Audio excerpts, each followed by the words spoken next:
अमरावती शहरात काँग्रेसची बॅनरबाजी, राहुल गांधी यांच्या संघर्षाला यश, काँग्रेसचा दावा। केंद्र सरकारने नुकतीच जातीय जनगणना होणार असल्यास जाहीर केलं। त्यामुळे अमरावती शहरात काँग्रेस पक्षाच्या नेत्या, माजी मंत्री यशोमती ठाकूर व काँग्रेसचे खासदार बळवंत वानखडे यांनी संपूर्ण अमरावती शहरात जोरदार बॅनरबाजी केली।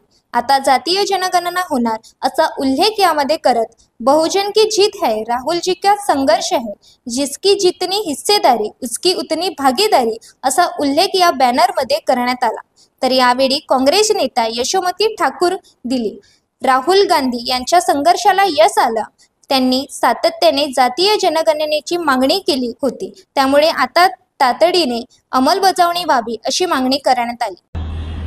जातीनिहाय जनगणना करण्याचा निर्णय भारत सरकारने घेतला आणि मला असं वाटतं आणि ही वास्तविकता आहे की हे राहुल गांधीच्या मागणीला मोठं यश आहे।